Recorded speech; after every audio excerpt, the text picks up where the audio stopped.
La lueur que j'aperçois signale l'approche d'un véhicule qui vient de la rue de droite.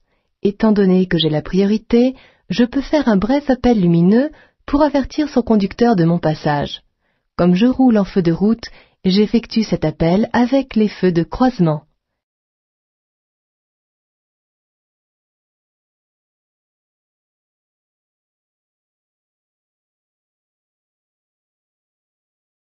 Ce panneau annonce une intersection équipée d'un aménagement qui évite aux usagers qui veulent emprunter la route située à gauche de tourner directement.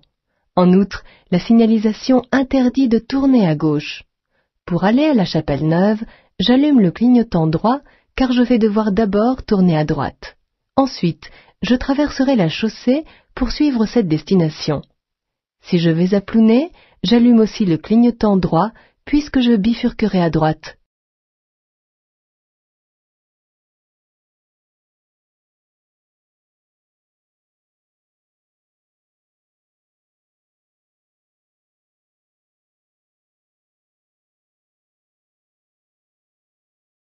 Le dépassement est autorisé à proximité des intersections lorsque, comme ici, j'ai la priorité. Mais je ne suis pas certain que l'usager qui débouche de gauche a regardé de mon côté. Il doit pourtant le faire pour me céder le passage, mais beaucoup oublient ce coup d'œil si important du côté droit.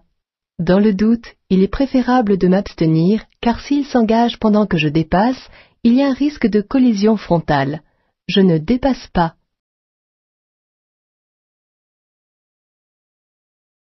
Ce panneau annonce une intersection avec priorité à droite. Les usagers qui l'abordent par d'autres routes rencontrent ce même panneau. Je devrais céder le passage aux véhicules qui viennent de ma droite, mais ceux qui viennent de gauche devront me laisser passer. Il est interdit de conduire dès que le taux d'alcoolémie atteint 0,5 g par litre de sang, soit 0,25 mg par litre d'air expiré. La conduite avec un taux d'alcoolémie de 0,6 g par litre de sang constitue une contravention de 4e classe, passible d'une amende forfaitaire de 135 €, d'un retrait systématique de 6 points et d'une suspension du permis de conduire. En revanche, l'emprisonnement n'est prévu que lorsque le taux d'alcoolémie atteint ou dépasse 0,8 g par litre de sang, soit 0,4 mg par litre d'air expiré.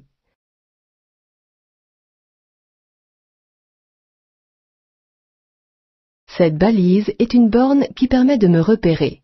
La partie rouge du haut m'informe que je circule sur la route nationale 5 et le chiffre 88 est une indication de repérage pouvant être très utile pour localiser un véhicule en panne ou un accident.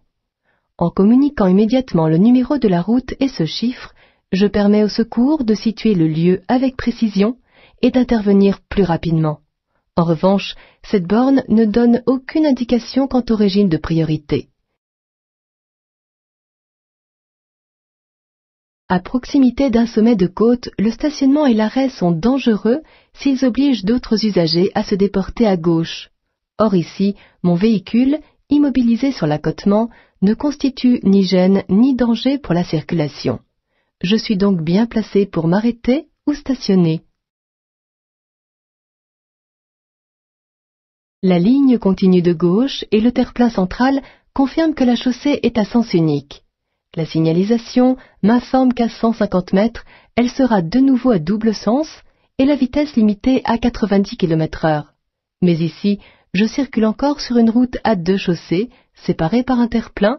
La vitesse y est donc limitée à 110 km/h.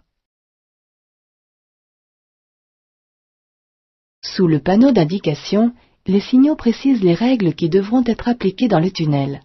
Je devrais donc maintenir, quelle que soit ma vitesse, une distance de sécurité d'au moins 100 mètres derrière le véhicule qui me précède. En outre, il sera interdit de klaxonner. Rencontrant un stop, je dois d'abord marquer un temps d'arrêt. Avant de redémarrer, je céderai le passage à la voiture blanche qui tourne à sa gauche car elle se trouve sur la branche prioritaire. La voiture rouge rencontre aussi un stop, mais comme elle est à ma droite, c'est à moi de la laisser passer.